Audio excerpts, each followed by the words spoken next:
Greetings and shalom. I am Adrian Scott, and welcome to Truth and Testimony, the broadcast. It is time for some more shekels for your thoughts.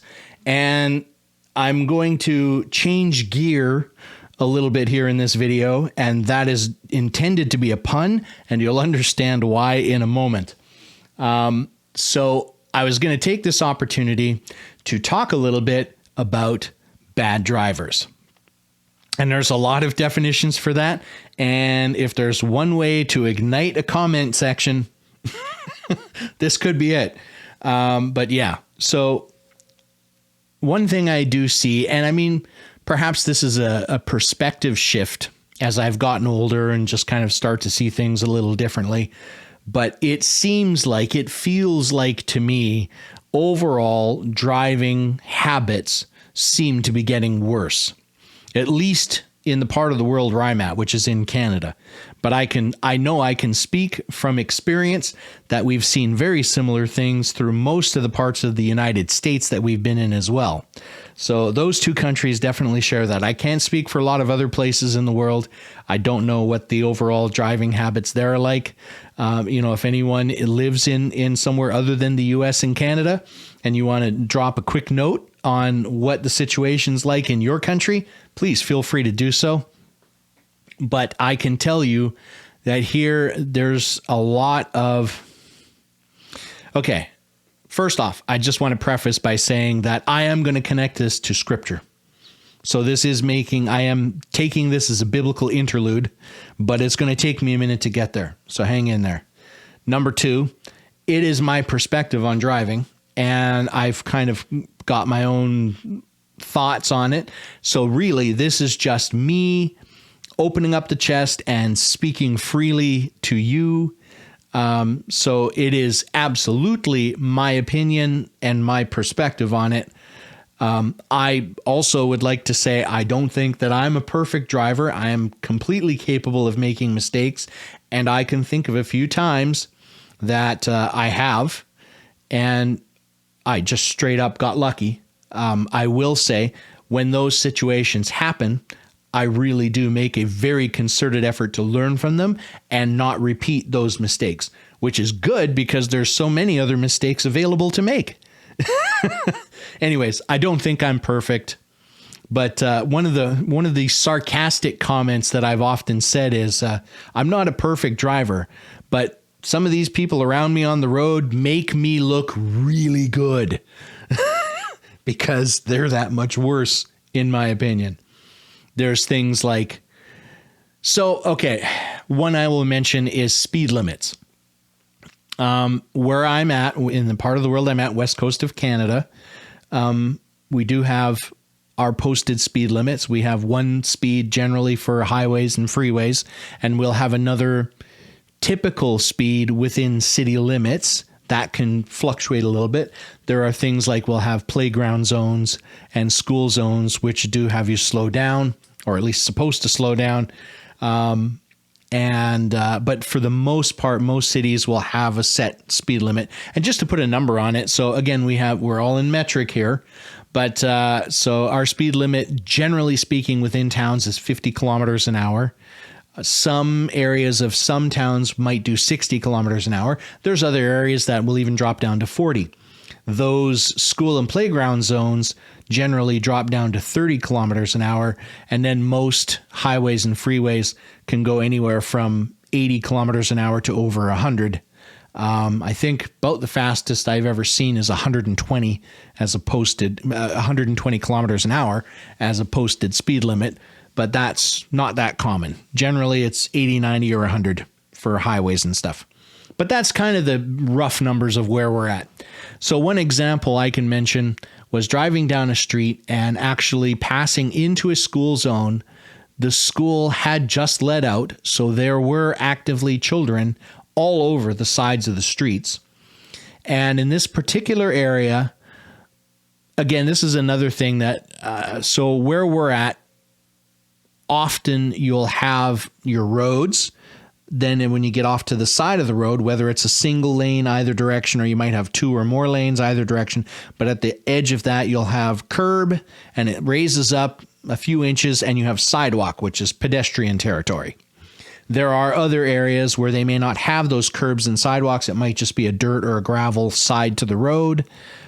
Yet other areas which still won't have a curb, but it will just be a road that kind of levels off and ends up on a sidewalk.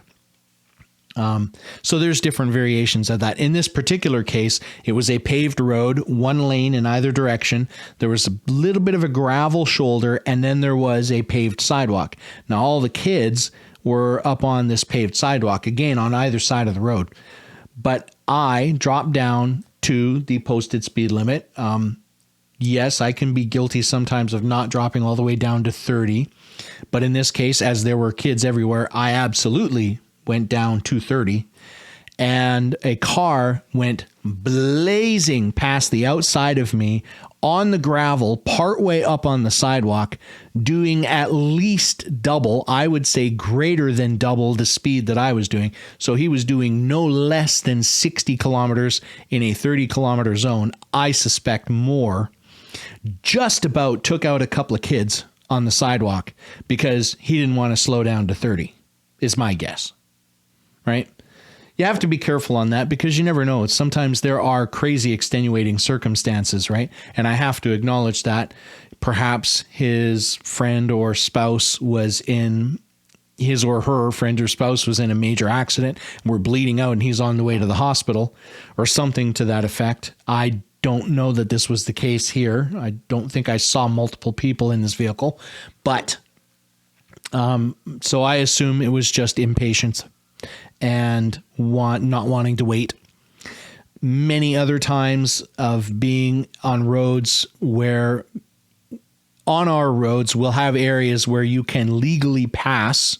So you can be behind a car, legally move out, go in front and pass in front of that vehicle. Anyone who's watched much of Trucker Ray, my buddy Ray's videos on his other channel, they'll have seen a lot of these driving habits.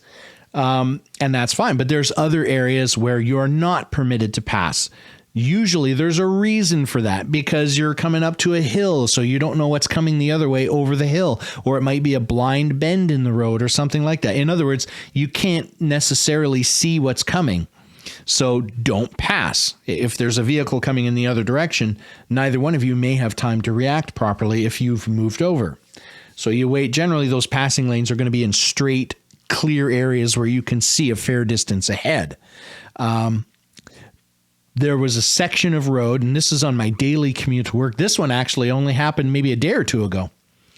And it's a highway, but it goes through a residential section. So for that little section, it drops your speed limit down. Not to 50. This is one of those ones where it does go to 60, but it does reduce you. The rest of the time, it's 80. So I'd reduce down to 60. When you get to the end of that zone, you'll see the sign that allows you to go back up to 80. And so we get up there, and I have accelerated up to, or I'm about to start accelerating up to 80. We're not quite at that sign yet. And this person comes flying past me. There is a car actively coming the other direction. So he's in real danger of having a head-on collision with this vehicle in the other lane, and I'm sure scared the living daylights out of this poor person, whoever they were, to zip ahead of me, and then did it again before we got to the 80 zone. And what was so frustrating about this one is once we got to the 80 zone and everyone got up to speed, he was right there. So it's not like he was doing 90 or 100 or 110 or anything like that. He was doing maybe 85, which is pretty much where we all were, a little bit over the posted limit. But he didn't want to slow down in the residential section, which is 60. And I have to say, he's not alone, because that is a very popular area where you'll see vehicles that have been pulled over and ticketed for speeding by the police. So those are two examples of that. But why am I even talking about any of this? There is a reason. One of the thoughts that I frequently have when I see these things occurring is I sit there and I think to myself, as this person is doing this, I get frustrated. I don't think you're human if you don't get a little frustrated watching some of this stuff, because it's reckless and careless, and it just doesn't make sense to me. But I'm sitting there thinking to myself about this person in this vehicle, whoever he or she is. You're what's wrong with this world. Why would I say that, you may ask? And I connect this to the concept of humanism. And this is where I'm bringing this to a sort of the scriptural side of stuff. So humanism at its core kind of focuses on this idea that we are our own gods, that we are evolving to our own godhood. And by extension, with that in mind, that we just decide for ourselves what is right and wrong. And that's where this connects to that, to biblical principle. Because if you believe that there is a God, and you believe the Bible, that means there's someone that has created this world and has created you and has a set of rules for you to follow. Right? Like any loving parent, I look at those rules and I say, these are rules designed to keep us healthy, happy, and safe, and blessed with long lives. He's not sitting there making rules to keep us under his thumb and see how subservient we'll be. Like any good parent, he's telling us, don't play with fire, you'll get burned. Stay out of the road, you might get hit by a car. Things like that, right? Just from a biblical perspective. But anyways, the whole point of that is that there is a creator, and we now are beholden to that creator. Of course, if you don't believe there's a God and don't believe in his word and any of that stuff, nothing to worry about, right? Then you can pretty much do whatever you want. And that's what you see in so many of these cases. I would get more angry, I think, sometimes seeing these people, but I actually find that I'm more sad than anything, because I suspect that the vast majority of them are probably quite godless. And not necessarily everyone, but I would say the majority of them, in my opinion. And it's unfortunate, because there's all kinds of scriptures that it starts getting me to think about, things like the road to destruction, which is broad and many are on it, most are on it. And the road that leads to salvation is narrow and only a few find it, according to the words of Yeshua, our Messiah. Yeah, it's broad, leading to destruction.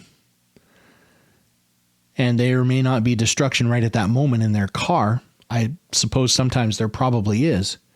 But I think that destruction is coming nevertheless. And that makes me more sad than angry. And I just hope that these people will have an opportunity, that somebody watching this video, me, Ray, anyone would have the opportunity to hear the good news of the word, to hear this offer of the gift of salvation in Yeshua. Because I'll tell you, it's not the kind of life you want to lead without. What is our life on this world? It's but a moment of smoke. We're here one instant and gone the next, compared to eternity, right? And so, yeah, I mean, that's just, I kind of feel bad for them, aside from being frustrated. But that's the connection that I make. And so I go back to that thought where I just sit there and say, you're what's wrong with this world, because you're coming from a place, it seems like you're coming from a place, sir or ma'am, where you don't think these rules apply to you, right? It's for the other peons, and that you're going to do what you want to do. And you'll sit there and say, well, I haven't killed anyone. I'm a good driver. You know what? If killing someone is your only criteria for being a good driver, you really need to reevaluate your criteria. Secondly, I would also point out, yet, because if you keep driving that way, the odds increase that something very bad will happen. And then you're not just impacting yourself at that point, you're impacting whoever else is involved in that. And by extension, you're then impacting all of their friends and their families and their coworkers. There's this incredible trickle-down effect that all of this stuff has because we are all connected. Whether you're a believer or not, whether you believe in God or not, you're a child of God. You can reject that. You have the free will to do so. Right? But whether you believe it or not, I think that's the way it is. You are a child of God. We are all children of God. Coincidentally, as a little side note, never says we're the adults of God. We're always called the children of God. Just pointing that out. But that's it. That's that idea that it's bad habits in driving, I'm sure. I've often labeled a lot of it as lazy driving, where you just see them coming on a bend on the road and they're going over the line because they can't actually stay within the lane. It's just easier to make a more casual turn. I refer to that as lazy driving, and lazy driving can end up in just as many problems. But either way, I take it as they don't take the seriousness of what it is to be behind the wheel of a car. How much damage that you can do to yourself and others. And it often is connected. And I've had conversations, so for a fact, I can say it's often connected to that concept of them deciding for themselves what's right and wrong. I can go 15 kilometers an hour over the speed limit and drive safely. I'm competent enough to do that. Perhaps you are. Doesn't make it right. So yeah, I don't want to belabor that one too long. It was just kind of an interesting little thought. I very often equate this bad driving to this concept of humanism and deciding for yourselves what's right and wrong, which laws you need to follow, which laws you don't need to follow. There's a whole other connection that I would say, okay, so you're not following those laws. What other laws are you not following, right? Where does it stop? Right? If you've decided to throw those laws out because you don't think they apply to you, what's the next round of laws that aren't going to apply to you? And the next round, and the next round. And then one step further, for any of you believers out there, there are instructions/laws, because the word Torah actually translates as instruction. There are instructions or laws in the Bible that we should be keeping. The obvious ones. Let's go back to the 10 Commandments. Always the simple place, the low-hanging fruit to start with here, right? Thou shalt not murder. Thou shalt not commit adultery. Things of that nature. There's the laws that we should still be following. So if you've disregarded those road laws, how long until you're disregarding one of those laws? Right? Maybe it never happens. But there's a better chance that it would happen if you've already started discarding those laws. Right? There's another passage in Scripture that says that you should respect and follow the laws of your leaders and the people that are ruling your land. Right? As long as it doesn't interfere with God's instructions. Then you got a problem. But on that note, I will wrap it up there. Don't want to get too long-winded about it. Again, I thank you if you've hung in to this point. Thanks for tuning in and checking it out. Give the video a like if you enjoyed it. Feel free to share, and don't forget to subscribe to the channel and hit the notification bell so that you do get notified anytime Ray or I drop content. I will end as well by saying that if you are checking this out on either YouTube or Rumble, where we have channels, and are more interested, or maybe you have more time to check out other content from us, but you don't have the ability to watch a video, we do also have a podcast. You can find that information down below. As well, if you're listening to the podcast, but you would like to see our pretty smiling faces, you can check us out on YouTube or Rumble with the same channel name, Truth and Testimony, the broadcast. Having said that, I wish you all blessings in the name of Yeshua HaMashiach, Jesus our Lord, and I just say have a great week and a great day, and shalom, and bye for now.